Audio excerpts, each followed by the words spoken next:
আসসালামু আলাইকুম রহমতুল্লাহি ওয়া বারাকাতুহু। আজকে একটা গুরুত্বপূর্ণ বিষয় আলোচনা করব। তারপরে এখানে লাইভে যার কারো কোনো প্রশ্ন কোনো জিজ্ঞাসা থাকলে আপনি কমেন্ট সেকশনে লিখে দিতে পারেন, ইনশাল্লাহ জবাব দেওয়া হবে। আর যে বিষয়ে এখন আলোচনা হবে, গত এক মাসে প্রায় 7-8টা তালাকের বিষয় আসছে আমাদের কাছে, প্রায় 8টার মতো তালাকের মাসালা। এটা অত্যন্ত দুঃখজনক বিষয়। ভারী বয়সের লোকও দেখা গেছে যে স্বামী স্ত্রী তালাক হয়ে গেছে, তারপরে আমাদের কাছে আসে বলে, হুজুর আমার সংসারটা কীভাবে ঠিক রাখা যায়, একটু ব্যবস্থা করেন।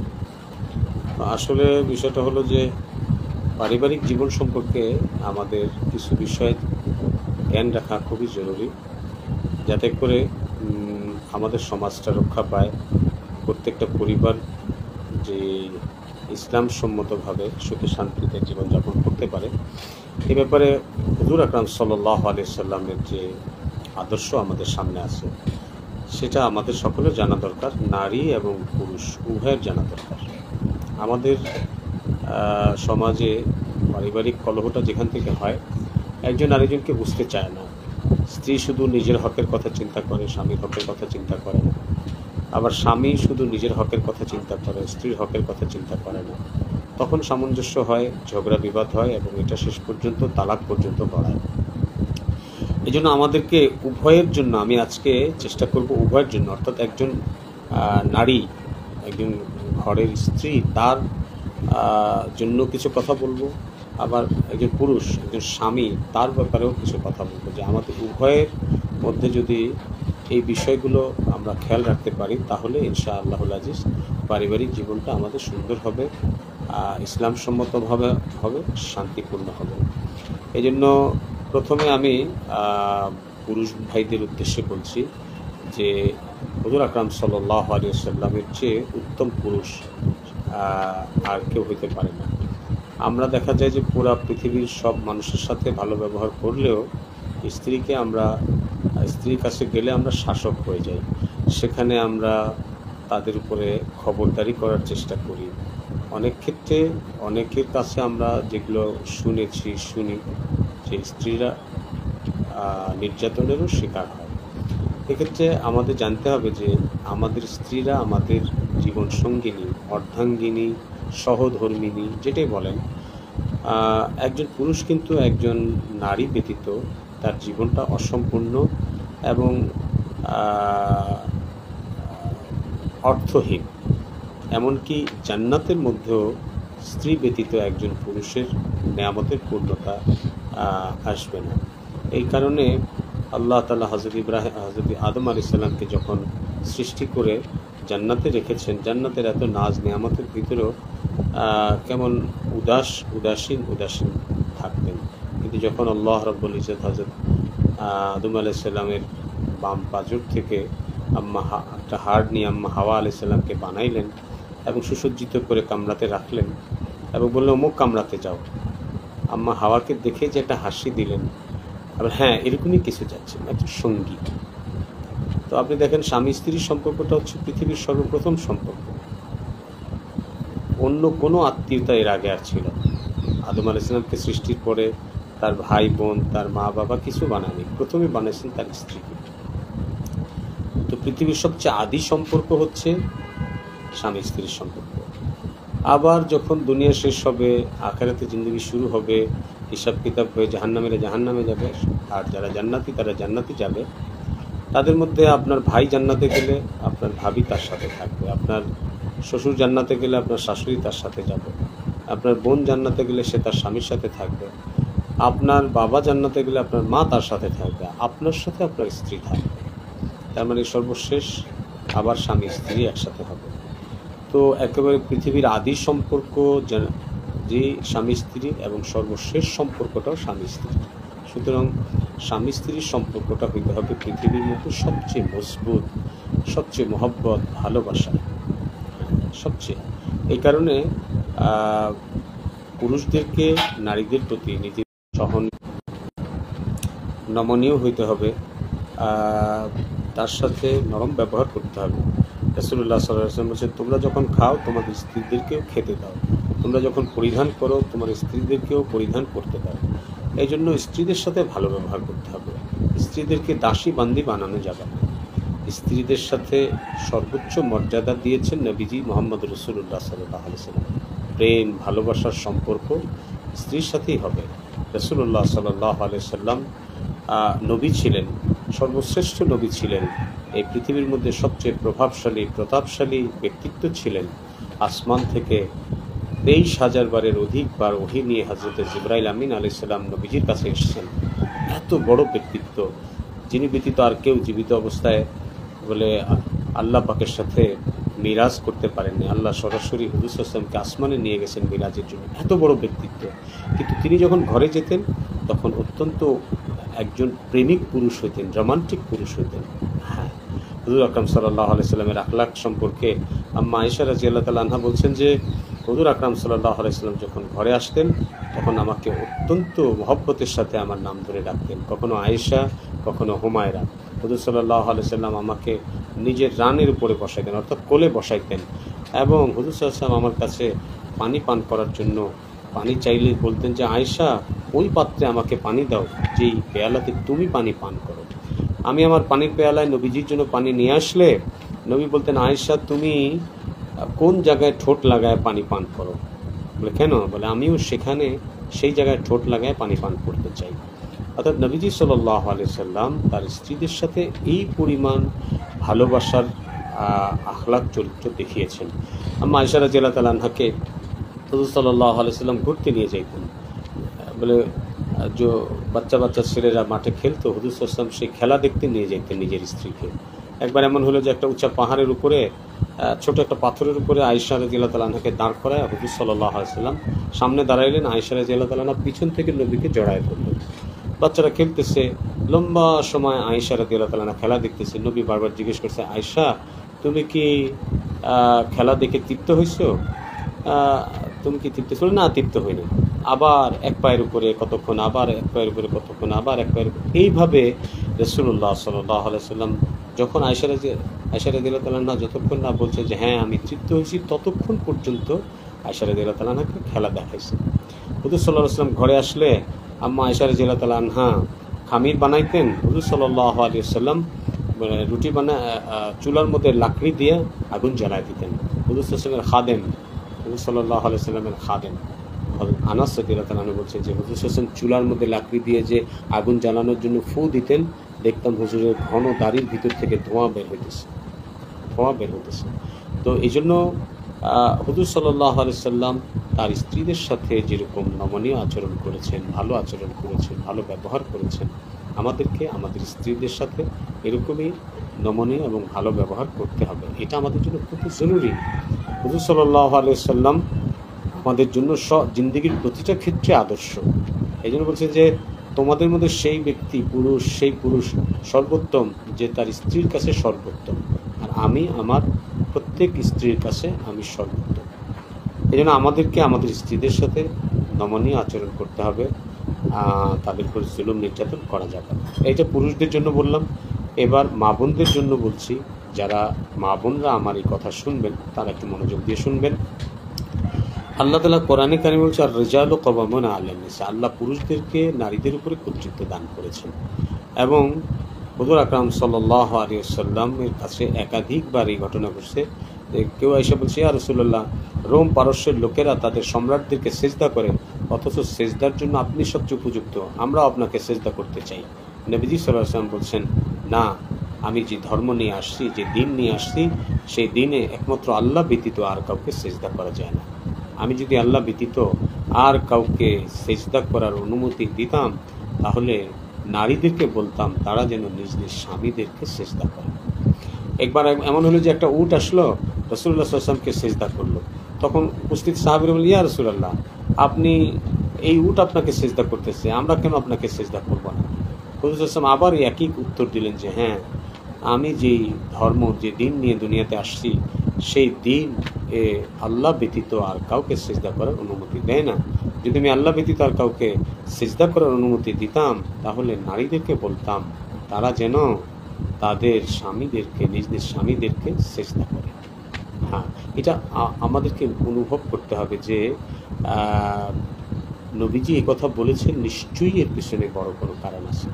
এই জন্য আমরা অনেক সময় আমাদের ইচ্ছায় অনিচ্ছায় আমরা আমাদের নারীরা, আমাদের মা বোনরা স্বামীদের সাথে আমরা ঝগড়া ফাসাদ করি, তর্ক বিতর্ক করি। এটা করা উচিত না। স্বামীদেরকে সম্মান করতে হবে, তিনি সম্মানিত।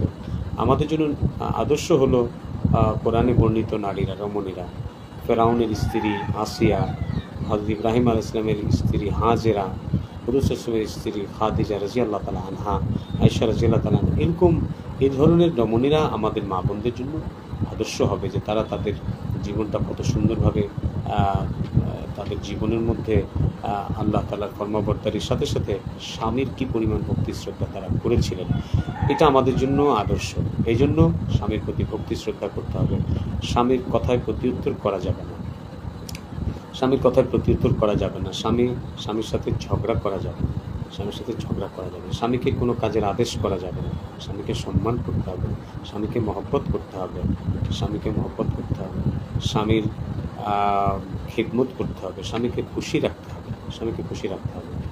সে একজন নারী যদি এই 5টা কাজ করতে পারে, জান্নাতের 8 দরওয়াজা তার জন্য খোলা থাকবে। আল্লাহর উপর ঈমান রাখবে, আউয়াল ওয়াক্তে নামাজ পড়বে, রমজান শরীফের রোজা রাখবে, নিজের জিম্মায় পর্দায় থাকবে, আর খেদমত করে নিজের স্বামীকে নিজের উপর খুশি রাখবে। এই 5টা কাজ করতে পারলে বলকে জান্নাতের 8 দরওয়াজা তার জন্য খোলা থাকবে। তো আমরা যদি আসলে নিজেদের মধ্যে স্বামী স্ত্রীর সম্পর্কটাকে মধুর করার চেষ্টা করি, তাহলে আর আমাদের ঝগড়া ফাসাদ কমে যাবে, এবং আমাদের এই তালাকের যে বিষয়টা, এই বিষয়টা থেকে আমরা বাঁচতে পারবো। দেখেন, তালাক ইসলামের মধ্যে এমন একটা আমাল যেটার ব্যাপারে উৎসাহিত করা হয়নি।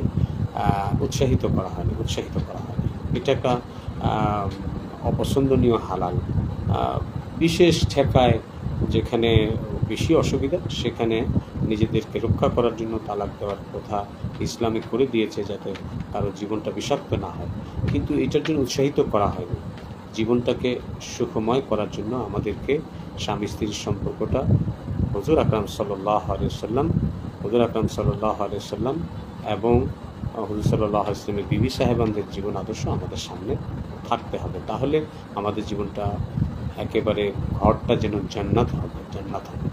আর যদি আমরা হুজুর সাল্লাল্লাহু আলাইহি ওয়াসাল্লামকে আদর্শ না বানাই, মা বোনরা হুজুর সাল্লাল্লাহু আলাইহি ওয়াসাল্লামের বিবি সাহেবানদেরকে আদর্শ না বানায়, তাহলে দাম্পত্য জীবনটা জাহান্নামের রূপ নেবে। আল্লাহ আমাদেরকে বোঝার তৌফিক দান করে। প্রত্যেকে অনুরোধ করব, নিজেদের মধ্যে আন্ডারস্ট্যান্ডিং করে চলার চেষ্টা করেন। আমার দপ্তরে এই পর্যন্ত মানে শত তালাকের মাসলা আসছে। আমরা চেষ্টা করেছি যে শরীয়তসম্মতভাবে যে সংসারগুলো বাঁচানো সম্ভব হয়েছে, যেখানে সুযোগ ছিল বাঁচানোর, আর যাদের ঝগড়া ফাসাদ ছিল তাদেরকে আমরা মিলিয়ে দিয়েছি। এই জন্য কারো পরিবারের মধ্যে যদি ঝগড়া হয়, তো কোনো বিচক্ষণ মুহাক্কিক আলেমের শরণাপন্ন হন, তার কাছ থেকে আগেই সহযোগিতা নেন। যেহেতু আমার জীবনে, সংসার জীবনে আমি সুখী হতে পারছি না, দাম্পত্য জীবন আমাদের কলহ ঝগড়া হচ্ছে, এক্ষেত্রে হুজুর সাল্লাল্লাহু আলাইহি ওয়াসাল্লামের জীবন আদর্শ সামনে রেখে আমাকে পরামর্শ দেন, তাহলে সংসারটা টিকে যাবে। অনেকে কী করেন, একেবারে রাগ গোস্বার সময় তালাক দিয়ে তারপরে ফতোয়ার জন্য আসেন। আসলে তালাক দিয়ে ফেললে তো আর আসলে কোনো হুজুরের পক্ষে সম্ভব না যে আপনাকে সুলাহ করে দেবে। তালাক পর্যন্ত যেন কারো সংসার না করার, এই পর্যন্ত আমরা খেয়াল রাখবো। আমাদের ইসলামী মুআশারাত এটাই আমাদেরকে শিক্ষা দেয়। এক ভাই বলছেন, আসসালামু আলাইকুম। ওয়ালাইকুম আসসালাম। আমাদের ভাই সুলাইমান খান বলছেন, আসসালামু আলাইকুম। ওয়ালাইকুম আসসালাম ওয়া রাহমাতুল্লাহি ওয়া বারাকাতুহু। আচ্ছা, এক ভাই বলছেন কসর সম্পর্কে কি লিখছেন বিষয়টা, মাশাআল্লাহ পুরো শব্দটা তো আসতেছে না।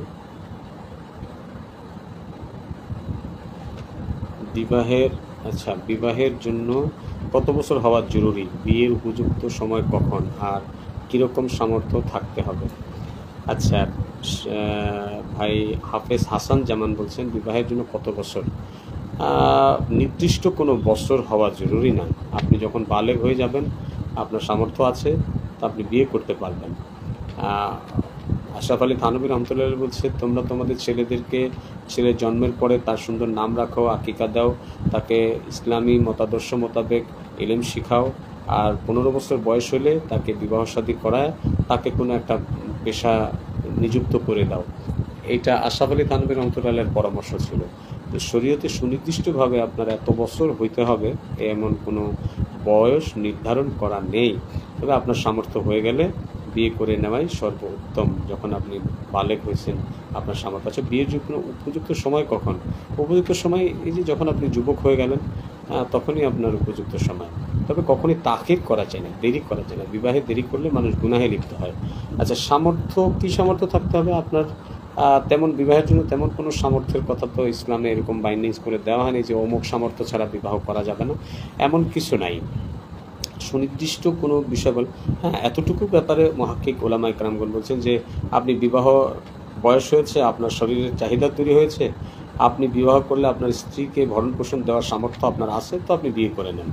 আর সত্যি বলছে যে কেউ এমন গরিব হয় যে তার স্ত্রীকে ভরণ পোষণ দেওয়ার সামর্থ্য নাই, তো সে রোজা রাখবে, অর্থাৎ সে গুনাহ থেকে বাঁচার জন্য রোজা রাখবে, রোজার আমাল করবে। বাকি একটা হাদিসের মধ্যে আসছে, হাদিসের একটা ঘটনা আছে যে একজন সাহাবী আসছেন যে ইয়া রাসূলুল্লাহ, আমি অভাবগ্রস্ত। হুজুর সাল্লাল্লাহু আলাইহি ওয়াসাল্লাম তাকে বলছে, তুমি বিবাহ করো, বিবাহে বরকত আছে। তো এই হাদিসের দ্বারা বোঝা যায় কেউ অভাবী থাকলেও বিবাহ করলে তার অভাব দূর হবে ইনশাআল্লাহুল আজিজ। এই জন্য কোনো সামর্থ্য নাই, অবশ্যই দেরি করা চাই না।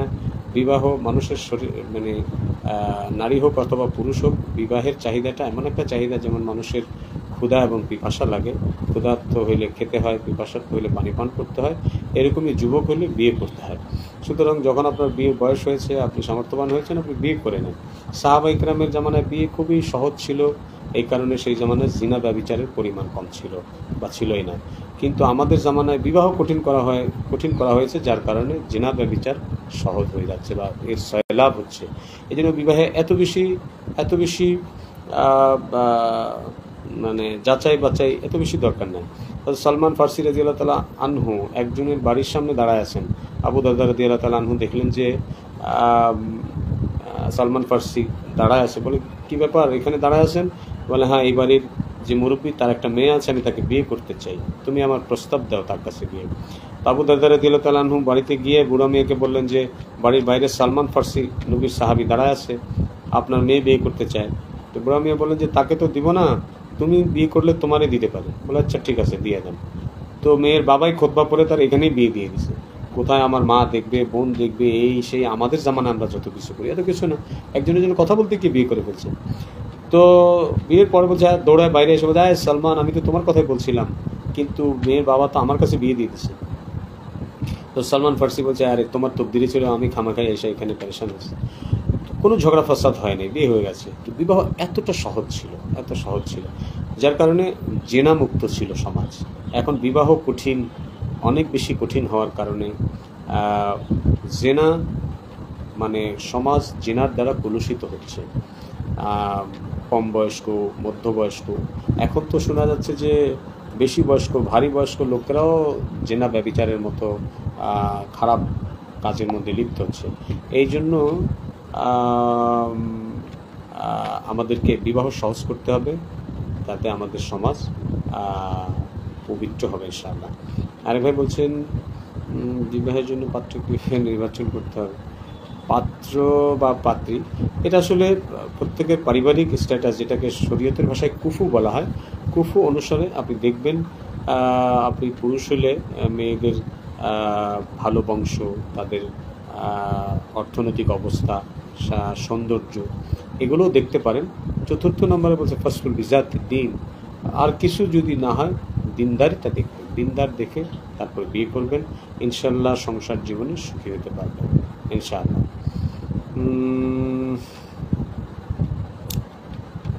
আচ্ছা, একবার বলছে কসরের ব্যাপারে আলোচনা। কসর তো আসলে বিস্তারিত আলোচনা, স্পেসিফিক কোনো প্রশ্ন হলে আপনি কসরের ব্যাপারে আলোচনা সেটা করতে পারেন, তাহলে আমি সেটার জবাব দিব। কসর সাধারণত যখন মুসাফির হয় কেউ, তখন কসর নামাজ পড়তে হয়।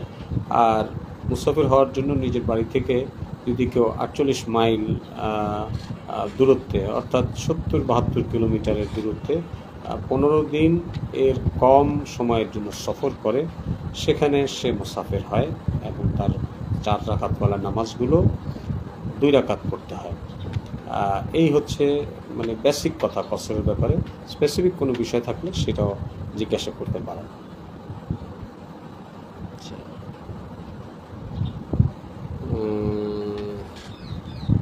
জাহিরুল ইসলাম, মাশাআল্লাহ।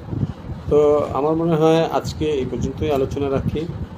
সংক্ষিপ্ত আলোচনায় থাকলো। সকলের কাছে আবার অনুরোধ করছি, যারা এখন দাম্পত্য জীবনে আছেন তারা নিজেদের সাথে, স্বামী হোক ও স্ত্রী হোক, স্বামী যদি আমার কথাটা শুনে থাকেন তাহলে আপনি আপনার স্ত্রীর সাথে ভালো ব্যবহার করেন। কোনো মা বোন যদি আমার বক্তব্যটা শুনে থাকেন, আপনি আপনার স্বামীর প্রতি শ্রদ্ধাশীল হন, স্বামীর হকের প্রতি খেয়াল রাখেন।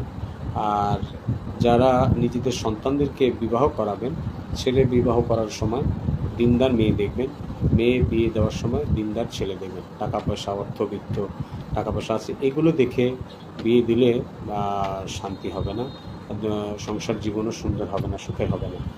দিনদারির মধ্যে যে আল্লাহ পাকের হুকুম এবং নবীর তরিকার মধ্যে শান্তি আছে।